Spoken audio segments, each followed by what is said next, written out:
some of these critics, these pundits. I absolutely adore them lads. I have unbelievable time for them, but they're a great bunch, but it's not acceptable. They like to play the hard man when they're on it. It's not very pleasant when you're trying to manage a team. All you're looking for is a bit of civility and a bit of decency, but they just miss you like you know, you have nothing to do with the bloody occasion. Right. Feeling pressure? Not really. There wasn't that many games the weekend. A lot of them got called off, so it makes things a little bit easier than they usually would be to move things around. We'll start with team number 32 and move all the way up to the top. Waterford are down to the bottom place, dropping a couple of spots. They lost to Carlow at the weekend. Carlow got off bottom spot by beating them. Wexford are up to 30th as well. Then Tipperary are down. They didn't play at the weekend. You've got Leitrim there at 28. Kind of the wind taken out of their sails a little bit at the weekend against London. They were 7 points to 1-1 up at half time and ended up losing that game to London. And then Wicklow ended up getting beaten by Antrim, so they're down. But London, one of the great stories of the league so far, their win against Leitrim brings them up to 26th. That 2-point win. They won by 1 point against Carlow, 1 point against Waterford, 2 points against Leitrim. They've been grinding these games out. And are they the greatest comeback team of all time? Yeah, well, possibly. Haven't they been massively down in all their games? I think so, yeah. Certainly were against Carlow and against Leitrim. The Connacht's Airdome was in use for the coaching conference the weekend, so they were playing on the field beside the Airdome, I think, which... but the surface obviously is excellent, and that's why it was moved there to that centre of excellence. So London, yeah, they're suddenly, you'd have to say, in the conversation for promotion, because Leitrim were in the conversation for promotion. So they've beaten them, and they are now subsequently there. Like I do think Tipperary will probably get better, and Cavan are the strongest team in the division, and they also have to play Sligo. So there's 3 very difficult games for them still to come in this. But are tipped on free fall? They are, but I do think that there is a floor to how far they can fall, and I think it'll see them win a couple of games, but we'll see. Maybe not. Like Leitrim was probably London's toughest opponent on paper so far, and they ended up beating them. So things are looking excellent for them at the moment. Fermanagh, their game against Laois was postponed. They're still at 25. Sligo didn't play either. They were due to play Cavan. Longford are down because a couple of teams have moved up. Antrim, another team who are down, and I'll tell you why, because this little midsection here, this second page, is just a complete mishmash of results, but I think I'll put some clarity on it. So Antrim are in at 22nd. They have beaten Wicklow at the weekend, and they've also gone down. Now, come on. I'll tell you why. So they lost to Limerick, but Limerick also lost at the weekend, so I wanted to keep Limerick ahead of Antrim, but then I wanted Limerick to be below the team that beat them, which was Louth. And obviously Louth had a poor enough start to the season, losing to Laois, but they've come back well since then. That draw against Longford, beating Limerick by 2 points, 7 unanswered points in the last 15 minutes to win this game. They're finishing games really strongly at the moment. And then Laois, I think Laois are better than all those teams, so they're in at 19. Their game against Fermanagh was postponed. Their defeat so far was to Westmeath, but they beat Louth by 5 points. So I think, yes, there is a lot of moving around in those teams from 23 to 19, but I think that's the correct order. 18 then is Offaly, who are down 1. Their game against Galway was postponed. Cork then in at 17, still falling. They kind of seem to lose the fight in the second half of their match against Derry. You've got Keith Riggin constantly positive. He is confident that things will turn around for Cork over the next little while. He's confident in the young players that they have. I get the sense from his comments, though, that he's not necessarily talking about this year, that it's over the next couple of seasons that he's expecting a Cork comeback. They play Galway next. That's going to be a very, very tough fixture for them. Galway are flying at the moment in that division, even though they didn't play at the weekend. So it's a defeat, a draw, and a defeat for Cork so far in Division 2. So they're definitely in the bottom tier of that division and could get relegated. Cavan stay put at number 16. They didn't play at the weekend. They were due to play Sligo. Down I've moved up because of, I guess, some of the magnitude of their defeats in contrast with some of their counterparts in Division 2. For example, Cork, they took less of a hammering against Derry than Cork did. They lost by 6 points to Galway, which I think for a team in the lower reaches of Division 2 is actually going to be smaller than some of the teams around them. And they could have beaten Meath at the weekend. They hit the crossbar in the last second with a fisted effort. They didn't score in the second half though, but that being said, Meath only scored 3 points. If there was a in the second three-way triangular tournament between Down, Meath and Cork, it'd be like 5 draws. Every chance, yeah. And if you threw Cavan in there to make it a 4-team, Cavan are quite an unknown quantity at the moment because they're playing weaker teams. Yeah. But their wins so far have been by 4 points and by 6 points. They're not hammering teams in Division 4. But then again, why would you? Maybe they just feel at the start of the season. The weather that, conditions are so bad that it's hard to. It is hard to judge things on magnitude, but we sure as hell will try our best here to try and read into them a lot. That Meath down second half, I wonder, is that an early contender for worst half of football of the season? As I said, it was 3 points scored in that second half. They were all scored by Meath. They were all scored from frees. Down didn't manage a single score in that half. Meath, I'd say, were pretty happy at half time. That was the video that's doing the rounds of the sideline where it's an attempted score to the far post that ends up basically going out for sideline, or just maybe it was wide. Yeah, the conditions were wholly to blame for this. But Meath, I'd say at half time, were right, we got a massive wind, 3 points down, we can do this, and they didn't end up getting the job done. They play Offaly on Saturday. There's a lot of those games now in Division 2 this weekend that are huge, and we're reaching that point of the season where teams are going to be playing to stay in Sam Maguire this summer. So Meath stay put at number 14. It feels that they could fall further from there. Westmeath stay put at 13. Their game against Longford was postponed, and then Clare got another draw. Clare, they have been knocking on the door to get into Division 1 over the last little while, and it feels that this is a relatively similar story this year, where it's hard to be overly critical of them, but they could have beaten Cork and they drew with them.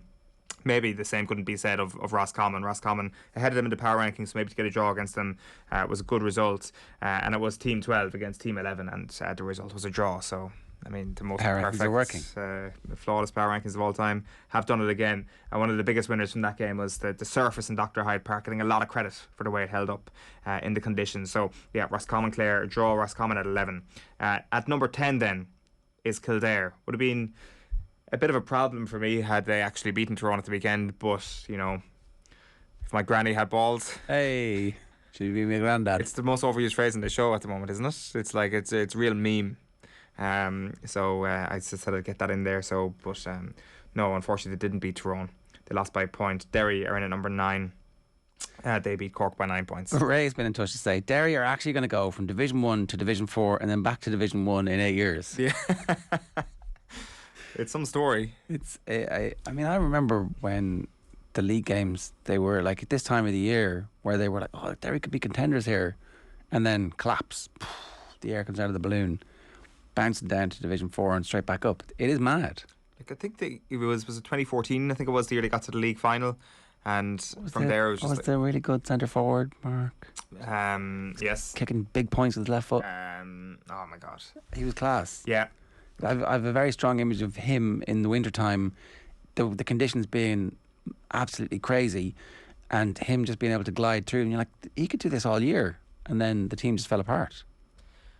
Mark Lynch. That's it.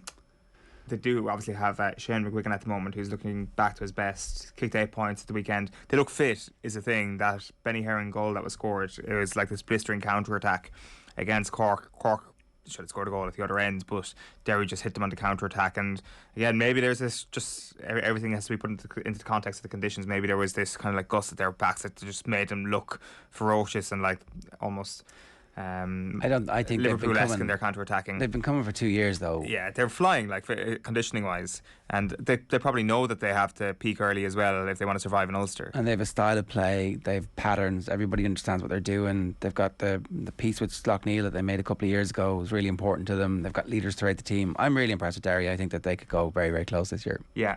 They're one of the teams who you were talking about, who at night is lying there going, geez, we can do it this year. I think so. I mean, you'd expect Kerry to beat them. Kerry will be 4 to 5 point favourites in an All-Ireland quarter final if that match was played in 4 weeks' time. But the fact that if Derry were to get there, they'd have had to come through a lot, right? and they'll be battle hardened in a way that I don't think Kerry would really like to play Derry in an All-Ireland quarter-final, where Kerry have cruised through, whooped everybody in Munster, and we're superstars, we're the Harlem Globetrotters. Like, yeah, well, this isn't, you're not in Harlem anymore, Toto. Yeah, no, I'd agree with that. And, like, I mean, you should be saying the same things about the teams below them, like Kildare and Roscommon, but is there something about this Derry team just feeling fresh and new? And I know that there is a new element definitely to Kildare this year as well, but that Derry come in without baggage. I know that there was a tough way to lose to Donegal last year, but it's like just been a constant rise, and it's like, let's see how far this thing can go. I think there's a genuine thing about growing up in Ulster football. You learn how to be flinty and chippy and hard to beat and aggressive in everything you do, whereas that's not the case. Roscommon and Kildare have loads of lovely footballers. They're great on the ball, they're really fast and they're skillful. But if you were to just put the two squads up against each other, not knowing anything, and go, who's going to win in an MMA fight? Who are you going to pick? Is that that would have been an interesting question, Kildare against Roscommon in that scenario. No, Derry against a triangular tournament. Who's going to win? Derry beat them easily, but they do on football as well. Like, it's interesting looking at the recent history of Kildare and Roscommon. Like, and if you're eyeing up one of those top teams, like Kildare and Roscommon have both proven that they can do it against Mayo, for example. And I know maybe Mayo's not the litmus test. Maybe Kerry and Dublin are the litmus test in Tyrone, but because Mayo have had a habit of getting to an All-Ireland final and then the following year maybe disappointing a little bit, or just kind of hiccuping their way through the qualifier, certainly in that those mid 2010s period. And maybe that's not the thing you judge them by, but they have shown glimpses in the past of being able to show up on the big day. The problem is the very next day they would collapse and they would have a poor result, and I think those same failings probably exist for them there. But can you put them into that category of teams who are going to bed at night dreaming of Sam Maguire? They might be deluded, but I think they can possibly dream. Derry may be less deluded, and I think that it'll quite possibly cause a scallop in Ulster this year. Galway didn't play at the weekend. They're still in at number 8. Like, it would be a surprise at this point if it's not Galway and Derry going up. I know that it is competitive, and I know that Roscommon and Clare will have something to say about that come the end of this, but it does feel that Galway and Derry are just a couple of inches ahead of them at the moment. It'll be epic if they don't. Somebody will do something amazing. That's what it's going to take to stop those two. Yeah.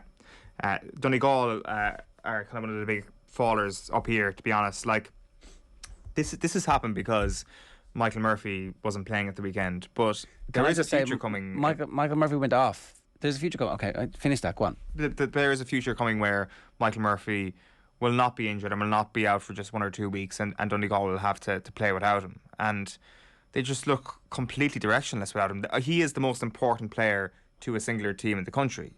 Like, you take him. But that's fair enough. Okay, out of any, he's an all-time great. He is, but there are other all-time greats playing football at the moment as well. And you take them out of their team, they don't have the same impact. He has the most impact on their team, more impact on one team than any other player in the country. Like, David Clifford didn't start on Sunday, for example. Will David Clifford go down as a better footballer than Michael Murphy one day? Quite possibly. But he doesn't have the same level of importance to his team as Michael Murphy does to his team. What if Shawnee Shea hadn't played? Well, that's actually could be an interesting conversation. Is Shawnee O'Shea more important to Kerry than David Clifford is? At the moment, you'd say, given that... The freeze. Well, and also, you can stop the ball getting into Clifford. When Clifford gets the ball, it's almost impossible to stop. But you can't stop the ball getting into him. The main conduit seems to be... A lot of it's going through Shawnee O'Shea at the moment. So maybe I take your point. You would have to say that you would expect the strength and depth in Kerry to be significantly better than that in Donegal, given the throughput of talent. So I think that, like, that's a reason for it, for sure. But Michael Murphy went off after about 25 minutes against Kildare, and they still won that game. Still won the game, yeah. So I think you're overreacting to a bad performance against Kerry because you were there and you're like, this team are crap, and also you're not giving Kerry full. Kerry have made progress through the league. I think that a lot of teams. You're calling this a dishonest dropping of Donegal. I think that you're overreacting madly to, like, recency bias. That come the Ulster Championship, Donegal are going to be within a kick of whatever team beat them, and I think they will get beaten. But I think that Monaghan could beat them by a kick, Tyrone could beat them by a kick, but that's it. And maybe that's where they are. And Monaghan and Tyrone could beat Derry by a kick, and Derry are down at 9th, and the same goes for Galway at the end of it. But you've always said, like, who would win if the game was played in the morning? And if the game was played in the morning, Michael Murphy wouldn't be there for Donegal. and So they're sixth. they're seventh. Seventh. Okay. We're going to have to come back to this a little bit later on because you've put Dublin in green. That's because Donegal dropped, so somebody has to fill the moved void. Dublin up. Yeah, well, I moved Donegal down. We'll come back to this a little bit later. If anybody out there thinks it's absolutely ridiculous that Eoin is promoting Dublin after what happened at the weekend in Croke Park when they were taken apart by Mayo in Croke Park in the league for the first time in since the year dot, then fair enough to you. That's this week's Power Rankings. I absolutely adore them lads. I have unbelievable time for them, but they're a great bunch, but it's not acceptable. Desi's Dubs are in crisis. This is the back page headline on the Irish Independent. Desi's Dubs are in a crisis. Ladies and gentlemen, I will bring you back 15 minutes in your life to, if you've just joined us, you missed this, to the Power Rankings where actually Eoin, who's never wrong, promoted the Dubs after they got beaten, dismantled by Mayo at the weekend. There it is. They're in green. Green is good, as we know. Green means go. Green is the proposal we're all going to vote for because it's green. Is that easy? I prefer the proposal red, actually. I prefer the proposal red too, but they made it green, so therefore green for go. No change. Kerry, Mayo, Armagh, Tyrone are the top four. Armagh number 3, Kerry 1, Mayo 2, Armagh 3, Tyrone 4 and Dublin 5. Dublin have been promoted after their defeat at the weekend. No, Donegal have been demoted. But And Dublin have gone. What do you want me to do? Just put Donegal at 6 and Monaghan or put them Monaghan and Dublin both at 6 or something and just leave 5 vacant? You could have done that. You could have been creative. You have a big brain. You can fix this. I really don't, but thank you for suggesting that I do. I just think that are Dublin worse than Donegal or Monaghan right now is the question I asked myself, and my answer, I concluded that no, they're not.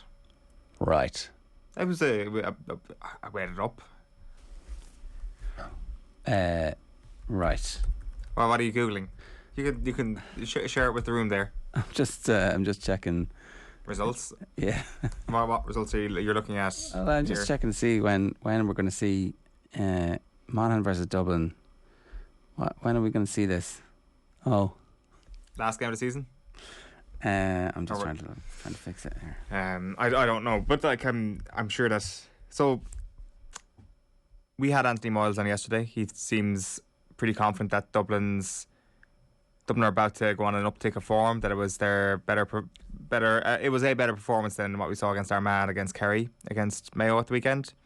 And part of me agrees with him, but part of me also says that let's just wait a little while and let's see them lose to Monaghan and to Donegal and to Kildare this weekend before we start bringing them. Are they in crisis? So do you agree with Colm Keeso that I guess that we're having a discussion about the papers here, and I think that it's too early to say they're in crisis just yet because of the players that they're cycling through, and they know what they're doing with the cycle through of the players. The style of play has yet to be established, right? And that will be the main concern, is that players are doing things that doesn't seem to be part of a pattern. But is that the type of thing that the 2 or 3 victories that they'll have in the Leinster Championship will give them the confidence to go ahead? There's still a bunch of players who will come into the team who will improve the team, but we haven't seen Conor Callaghan be Footballer of the Year material for a while. It's a couple of seasons ago since he was all conquering. The thing is that the patterns of play are so strange in attack at the moment that I know we've said it a couple of times already, but it just has to improve over the next little while. The attacking game plan is so aimless. Some of the balls are kicking away just so needless to be doing that. So that just has to change over the next few weeks. It just has to. There's no way that those players have been completely deserted of their talents. And when we start to gauge whether or not they're in crisis, you have to ask, what does crisis look like for Dublin? For me, it's losing in the Leinster Championship. If Dublin end up losing the Leinster Championship, that is the mark of a crisis. So are they on... Or a quarter-final? I guess it depends who the quarter-final opponent is. But I guess you could put that in there as well. If they don't make the semi-finals, I guess you could say it is because it's a step back. But I would definitely say that if they lose to a team in Leinster, that is the mark of a team in crisis, of this team in crisis.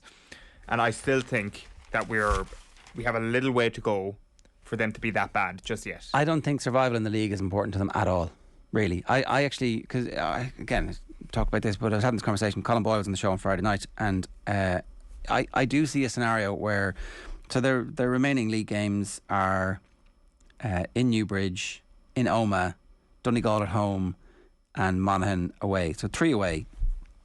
Maybe that'll suit them. Who knows, right? I can see them. I would make them favourites for the game in Newbridge. Tyrone are not playing brilliantly in the league and don't really care about it, right? I mean, let's see with the 4 players back and a win how better they are next week. It's possible that that's them getting into championship mode, but they don't care because they know they're All-Ireland contenders and they just need to make sure that everybody's fit for the start of the Ulster Championship. That's the only thing that matters to them. So I can see Dublin getting something from that game. Donegal at home, you're saying they're ahead of them. I would have them favourites in that, yeah. In Croker, and then at Clonus on Sunday the 27th of March. Monaghan should move that game to Inniskeen.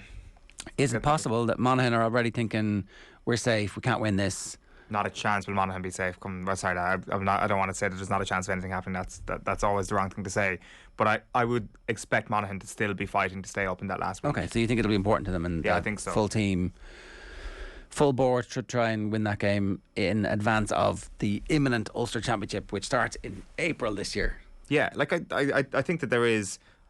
Like, I know that James Donoghue was saying at the start of the year that Tyrone could be in relegation trouble. I think I've seen enough already for them to get themselves out of that. I think it'll be Dublin, Donegal, Monaghan, Kildare fighting it out to stay in the division at the end of it. But Dublin could easily change that with a couple of wins. All of those teams can change it with a couple of wins. But even if they go down, even if Dublin go down, having tried 50 players, right? And at least they've gained something. Well, I don't think it matters. Like, if you're Desi Farrell and you're like, I stayed up in Division 1 of the league, it's amazing. It's like, no, it's not.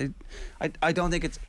They're going to say trying to get the team to win games and get confidence is really important. But if you're telling me that they win the rest of those games and then go on and have a great season afterwards, I'm not shocked by that, because, like, they've used the league to get game time into players, to discover some players, to get everybody championship fit, to get James McCarthy championship fit, to get Conor Callaghan championship fit, to get Costello back championship fit. That's a team that's going to run anybody close. And I think that the whole point of being a good manager is trying your best to see things before they happen. And if Desi Farrell came into the season seeing that this squad was thin as hell before everybody else did, then at least that's something. And he realised that, how do I ensure that this squad, I guess, kind of irons itself out, or I get an ideal pecking order, or I find out who's actually ready for the battle and who can handle a few defeats, where I throw them straight into the fire. Maybe that's how he's approached this. There are other elements to it as well. It's not just about the quality of player that's there and the thinness of the squad. The direction of how they're playing, the wide open sea at the back. Those two areas are the most baffling. Like, the conveyor belts drying up is fair enough, that's understandable, but the lack of direction and attack and leaving themselves so open at the back has happened 3 games in a row, and I think that has people scratching their head more than anything else. Mark Dunning says relegation becomes a big deal if the championship goes badly for Dublin, and it obviously has a knock-on effect for next year. The other side about that is the knock-on effect for next year is that the team will come into the championship next year high on confidence from having slashed their way through Division 2 a la Mayo last year. Like, these Division 1 teams who have a year in Division 2, it's actually not a bad thing for them at all. And Mayo were regenerating as well last year with a few new players who got game time in Division 2, so they utilised that to their confidence building scenario, as opposed to here's a team who's scrapping it out and, like, coming up against the defenders from Tyrone week on week, or the quality of defenders that you come up against Tyrone and Donegal, who are, like, it's a difficult enough experience for a 19-year-old forward. Now, I would say, to counter that, is that Dublin should have a strong enough conveyor belt of talent to say that their kids are good enough to be tested against Division 1 teams. I would agree. And not necessarily challenge for the title, but to be staying in the division. I would agree, and I think that something happened where so if you remember, that great group of jockeys came through together at the same time. Ruby Walsh, Carberry, Barry Garrity, and a few others, and there was nothing behind them. There was nothing for ages. And I remember, like, Ruby, why is the next generation of jockeys? Well, because there's no room for them. Because we were there, we took the place, we got all the good rides, we won all the big races, and so that next generation didn't have anything to flower for them. So, post the greatest generation of Gaelic footballers that we've ever seen, there haven't been that many players coming through. 1 or 2 a year, which was all you needed to regenerate a great team. Now that all of those players are gone, you're left with the 1 or 2 a year who came through, and nothing came through at the same time as them. So let's see. Like, McDade came through. Was he 27 when he won an All-Star for the first time? Right. Was he? Was he? I don't know. Certainly, sure. He wasn't 20 or 21. He might have been 24 or 25. Yeah. But he wasn't a kid, right? So I would expect that there will be more of those players to come through who haven't been in development squads. Again, to go back to Boyle, it's like he came in, got dropped off the panel for 3 years and then went away and came back and was ready to go as like a 24, 25-year-old. Those players are the ones that Dublin need to find, and that will, I would say, is the biggest kind of untapped, the Moneyball aspect of their selection stuff, because the development squads are producing players who are 19, 20, 21 who aren't quite ready yet. No, and like I don't think anybody's ever saying that they would be. It needs to be generational talents who kind of come through and be able to make it at this level, especially the way Gaelic games is so physical at the moment. And like even when you look at Tyrone last year, like a lot of them were players who did win an under-21 All-Ireland, and it took years for them to get to the stage of them. Look at McCurry, dropped off the panel. Yeah. So like those are the stories that we're actually seeing right now, and I think that there's a similar story with a lot of the top teams at the moment.